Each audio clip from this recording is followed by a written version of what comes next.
Olá a todos, muito boa noite. Hoje é uma terça-feira, dia 28 de julho. E nós temos a oportunidade, mais uma vez, de compartilhar um trecho da palavra do Senhor. Na noite de hoje, abra sua Bíblia no Salmo 72. Nós destacaremos aí os versículos 32, 33 até o versículo de número 39. Durante a exposição, faremos essa leitura. Queridos, este é um salmo cujos versículos que nós mencionamos, 32 a 39, eles são destacados como didáticos, ou seja, versículos que trazem ensinamentos. Dois deles eu quero destacar aqui agora. O primeiro, quando a gente olha para o versículo de número 34, que diz o seguinte: quando os fazia morrer, então o buscavam, arrependidos, procuravam a Deus. Este salmo ensina, ou este versículo pode nos ensinar os maravilhosos atos de libertação que são efetuados por Deus, quando as pessoas o buscam, o encontram. O segundo está no versículo de número 38. Deus, porém, que é misericordioso, perdoa a iniquidade e não destrói, antes, muitas vezes, desvia a sua ira e não dá largas a toda a sua indignação. Aqui nós podemos perceber como ensinamento a bênção e a orientação que são lembradas para o salmista e a sua geração. Outra coisa, este salmo contém o que nós podemos chamar de alternância entre perversidades humanas ou aspectos da perversidade humana e aspectos da misericórdia divina. Vamos tratar primeiro dos aspectos, e são três, dos aspectos da perversidade divina. O primeiro aspecto da perversidade divina que eu quero destacar é o que a gente pode observar no versículo 32. Olha para ele aí, ó.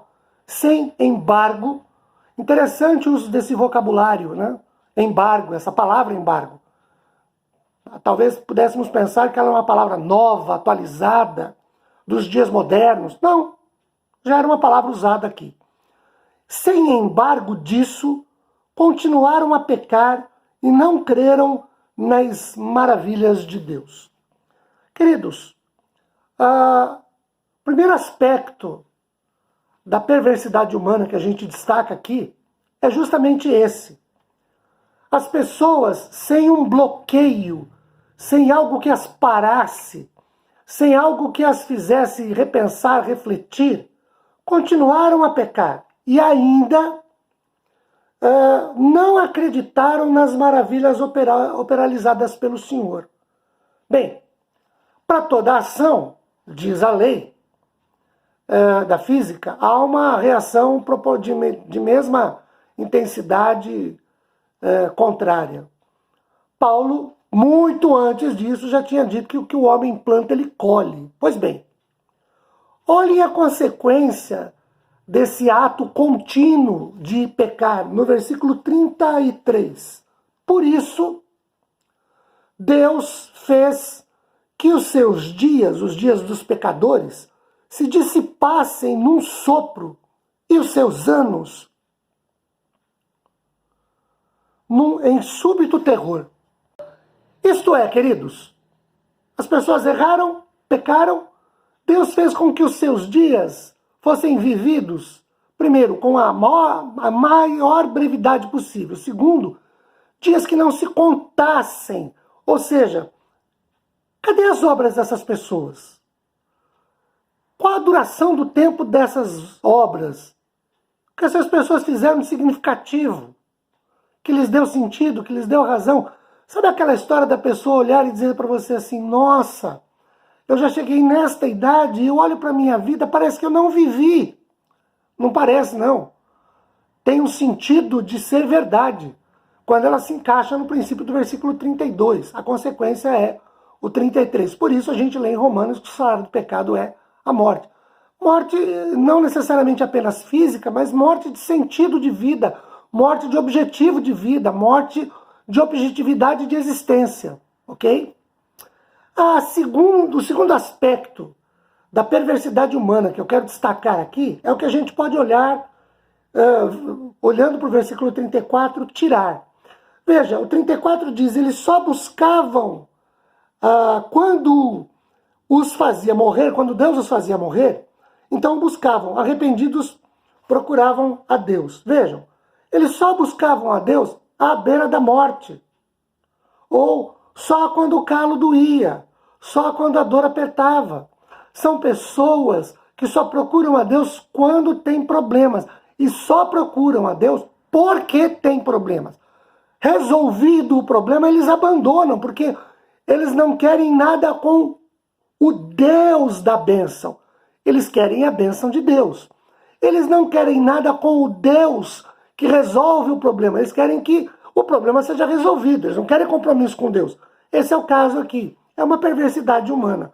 Só buscar a Deus quando é conveniente, quando interessa, quando precisa, quando todas as outras portas já batidas não se abriram. Aí não resta outra alternativa senão buscar a Deus.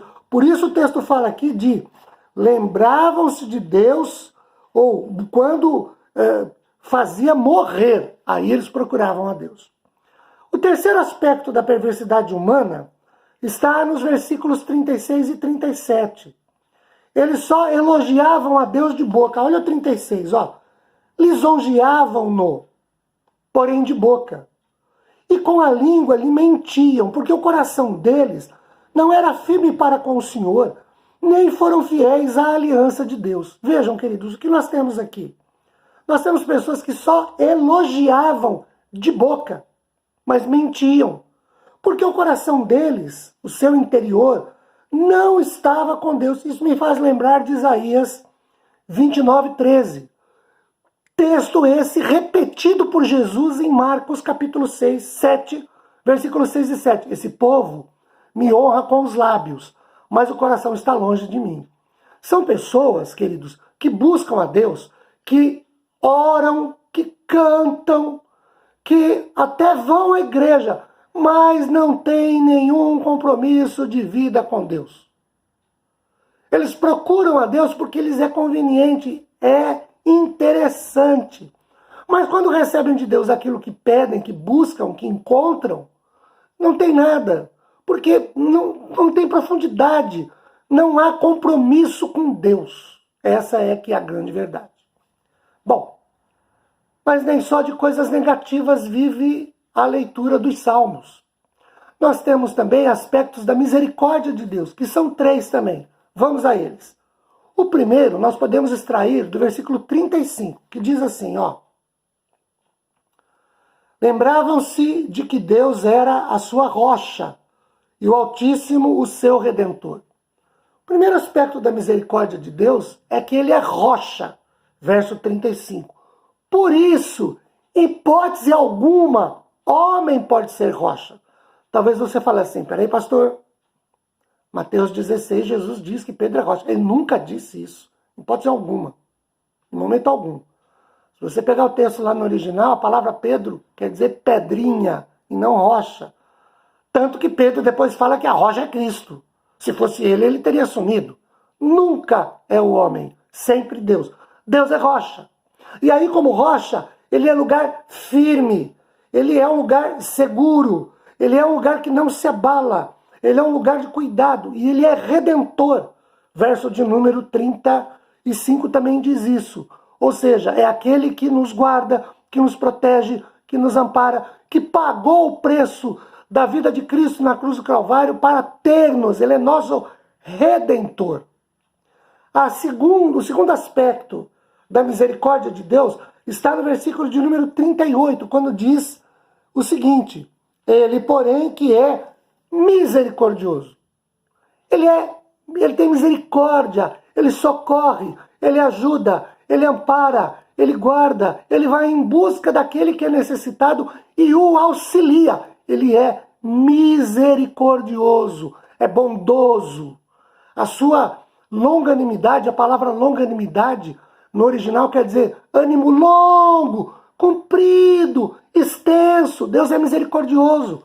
Vejam, outra coisa, terceiro aspecto, ainda no versículo de número 38, por ser misericordioso, ele perdoa a iniquidade. Ele é um Deus que perdoa. Quando nós o procuramos, arrependidos de nossos erros, e confessamos que erramos, Deus nos perdoa. E vejam, a sua misericórdia, o seu perdão e ele ser redentor, provoca, promove, traz como consequência a continuidade do que nos diz o verso de número 38.